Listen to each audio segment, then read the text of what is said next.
आप देख रहे हैं नेशन न्यूज़ और मैं हूं आपके साथ कुमार हर्ष, जमुई ज़िले से लाइव। आज मानवता एक बार फिर से शर्मसार नज़र आई है। मानवता एक बार फिर से एक घृणित मानसिकता वाले चिकित्सक के कारण आज उसका एक ऐसा असर जमुई ज़िले पे पड़ा है कि पूरे जमुई वासियों के दिल में हॉस्पिटल और भगवान का दूसरा रूप कहे जाने वाले चिकित्सक के प्रति उनका जो स्वभाव होना चाहिए, जो इज्जत होनी चाहिए, वो आज पूरे जमुई वासियों ही नहीं बल्कि पूरे बिहार वासियों के लिए एक सदमे का स्वरूप धारण कर लिया है। मैं बात करना चाहूँगा जमुई पुष्पांजलि हॉस्पिटल की, जिनके घिनौने करतूत आज परिजनों ने जिनके साथ ये घटना हुई, विवेक सिन्हा जी जो भाजपा के बहुत कद्दावर नेता कहे जाते हैं जमुई ज़िले के, उन्होंने अपनी बहन को इस घटना में खो दिया। मैं बात करना चाहूँगा पुष्पांजलि हॉस्पिटल के संस्थापक जो डॉक्टर प्रीतम है, उनके निर्देश में कौन से डॉक्टर वहाँ नियुक्त किए गए हैं, कौन सी उनकी डिग्री है। हालांकि मैंने जब खुद भी उसमें नेशन न्यूज़ के द्वारा इंक्वायरी की तो प्रक्रिया के दौरान पता चला कि उनके प्रिस्क्रिप्शन जो होती है डॉक्टर की, उसमें किसी तरह का कोई भी वेरीफाइंग डिटेल नहीं है। आखिर ऐसा फर्जी डॉक्टर किसी मरीज की ज़िंदगी के साथ खिलवाड़ कैसे कर सकता है। मैं साक्षात्कार कराता हूँ आपको भारतीय जनता युवा मोर्चा के लखीसराय जिला प्रभारी नीरज शाह जी से, जो इस वक्त पीड़ित परिवार के घर पर आए हुए उन्हें सांत्वना देने के लिए, और वो क्या कहते हैं पुष्पांजलि हॉस्पिटल के बारे में, आप खुद उनके मुंह से सुनिए। पुष्पांजलि अस्पताल जो कि इस तरह की घटना पूर्व से ही इस तरह की सूचना मिल रही थी। इसके बारे में से अस्पताल के बारे में हमें कई तरह की सूचनाएं मिली। इस घटना के होने के बाद जब हम लोगों ने जांच पड़ताल किया तो इस अस्पताल के बारे में बहुत सारी शिकायतें हम लोग को मिली है।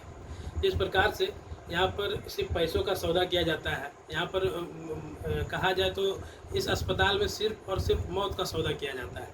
यहाँ के तरह का उन्हें अनुभव नहीं है और इस प्रकार से इलाज करके एक तरह से माना जाए तो उनके ही करतूत के कारण आज हम लोगों की बहन हम लोग को छोड़ के चली गई। मुझे जानकारियाँ मिल रही है कि 8,000 रुपये में यहाँ पर रक्त बेचा जाता है, खून की दलाली की जाती है यहाँ और भी प्रकार की।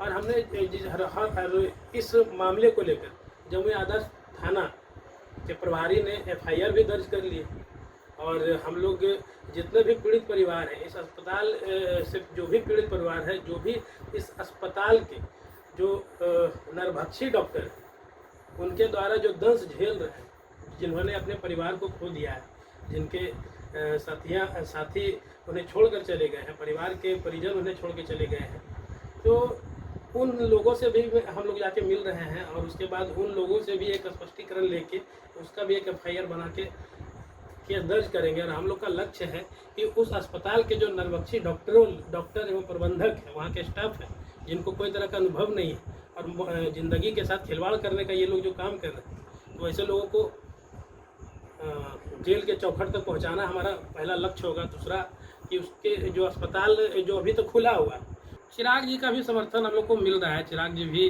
कहीं ना कहीं उनके लोक जनशक्ति के जो पार्टी के उनके कार्यकर्ता हैं, जो अध्यक्ष हैं, वो भी संतावना देने के लिए, ढांढस बंधाने के लिए आए। सांसद जी का भी शायद फ़ोन आया है और वो भी हम लोगों के साथ खड़े रहने की बात कर रहे हैं। और भी हम लोग आग्रह है और भी जितने भी अपने राजनीतिक दल के, ये मामला ऐसा है, ये जमुई के हित की बात है, इसमें सभी राजनीतिक दल को आना। ऐसा तो नहीं कि विधानसभा चुनाव 2020 चल रही है और सभी नेता एक दूसरे की पोल खोलने में लगे हुए हैं, तो इसको लेकर भी आप लोगों को सहयोग नहीं मिल पा रहा है? नहीं, पोल खोलने वाली बात नहीं है। अगर इस तरह की बातें होंगी तो उन लोग को भारी भरकम जो नुकसान उठाना पड़ सकता है आने वाले चुनाव में, इसमें कहीं कोई दो राय नहीं है। विवेक जी, आपने जब पीड़ित के परिवार से आप बिलोंग करते हैं और आपने जब आदर्श थाना जमुई को आवेदन दिया तो किस प्रकार की क्या छानबीन हुई, अभी तक क्या जांच हुई? मैंने जमुई थाना कांड संख्या 371/20 के माध्यम से जमुई थाना में केस दर्ज किया है, जिसमें मामला था कि ठगी का मामला है। उसमें पुष्पांजलि अस्पताल में जब हम 13 तारीख को नॉर्मल डिलीवरी के लिए अपने बहन प्रीति बाला को जब वहाँ एडमिट किए थे तो वो बिल्कुल भी स्वस्थ थी और एक WB ब्लड है, वाइट ब्लड सेल, उसकी थोड़ी कमी थी, लेकिन वहाँ के डॉक्टरों ने बताया कि कोई बात नहीं है, इसको हम लोग संभाल लेंगे। लेकिन जब वो एडमिट करते हैं और 11 बजे जब वो ऑपरेशन किया जाता है तो ऑपरेशन के दौरान बच्चे की मौत हो जाती है और 13 से 17 तक मेरी बहन को ICU में रखा जाता है। जिस दिन 13 तारीख को एडमिट किया जाता है उस दिन हमसे 15,000 रुपया OT का चार्ज जमा कराया जाता है। साथ ही साथ 15,000 रुपये का दवाई उसी दिन हमसे अपने ही मेडिकल में से खरीदवाया जाता है। और लगभग 13 से 17 तारीख के बीच में हम जो हमारे पास बिल भी है उसका, लेकिन वो बिल जो है वहाँ के हमको लगता है कि उसमें कोई GST टाइप का बिल नहीं है। और उस बिल के अनुसार हमारे पास जो साक्ष्य है उसमें से 65,000 रुपया का वो दवा का सिर्फ बिल बनाया जाता है। और 13 तारीख को ही बोला जाता है हम लोगों को कि आपकी बहन को ब्लड की कमी हो गई है तो ब्लड चढ़ाना होगा। तो हम लोग अपने 5 यूनिट ब्लड की बात की जाती है, जिसमें से 2 यूनिट ब्लड हम लोग को तत्काल देना होता है। और तत्काल ब्लड देने के लिए हम लोगों को वहाँ से एक हम स्वयं ब्लड दिए थे।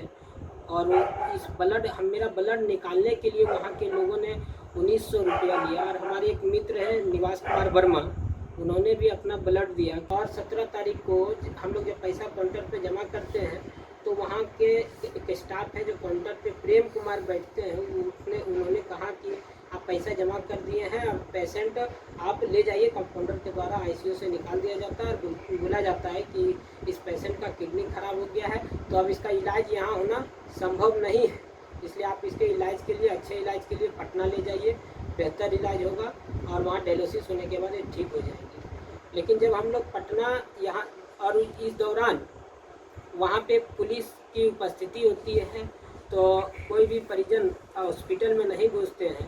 उसके बाद पुलिस के द्वारा, जब पुलिस प्रशासन वहाँ पे उपस्थित होते हैं तो पुलिस के द्वारा हम लोगों के पेशेंट को बाहर पटना वेंटिलेटर के सहारे भेजा जाता है। और हम लोग वहाँ मैक्सो हॉस्पिटल में जब अपने पेशेंट, अपनी बहन को एडमिट कराते हैं तो वहाँ पे हम लोग को बताया जाता है कि आपकी पेशेंट 98-99% डेथ है, ये रात तक या सुबह तक डेथ कर जाएगी। और इसमें इसका BP बहुत लो हो गया है, साथ ही साथ इसका ब्रेन काम करना बंद कर चुका है, हार्ट काम करना बंद कर चुका है, किडनी में जो खराब सारी चीज़ें शरीर का बॉडी पार्ट ब्लॉकेज 0 क्रिटेरियम हो गया है, इसलिए इसका बचना अब नामुमकिन है। आप जब और भी किसी हॉस्पिटल में देखना चाहें देख सकते हैं, लेकिन मैं आपको आश्वासन नहीं, एक छोटे भाई के नाते, मतलब वहाँ पे जो हमारे डॉक्टर थे वो संपर्कित थे, इसलिए उन्होंने कहा कि मैं आपको एक छोटे भाई के नाते आपको बता दे रहा हूँ, एक आपके आशा के लिए हम इसको यहाँ एडमिट कर ले रहे हैं, लेकिन बचा नहीं सकते क्योंकि 98% आप पेशेंट को खो दिए। इस प्रकार की जो भी घटनाएं आए दिन हमारे समाज के सामने आती है तो कहीं ना कहीं जनता का जो विश्वास है एक डॉक्टर के ऊपर जो होता है वो कहीं ना कहीं टूट जाता है। सिर्फ पैसे के कारण अगर कोई चिकित्सक मरीज की ज़िंदगी को निचोड़ लेते हैं तो ये बहुत ही घृणित कार्य है। और फर्जी डॉक्टर जो है उनको नेशन न्यूज़ हर हाल में इस चीज़ के लिए एक्सपोज करती रहेगी। मैं पहले भी कह चुका अपने चैनल के माध्यम से। और प्रशासनिक कार्रवाई की जो भी मांगे होंगी, प्रशासनिक कार्रवाई जो भी होगी, मैं जो SHO हैं जमुई आदर्श थाना के चंदन सिंह जी, मैं उनका स्टेटमेंट लेकर आपको बताने की कोशिश करूँगा। जमुई नेशन न्यूज़ से कुमार हर्ष की सबसे खास रिपोर्ट।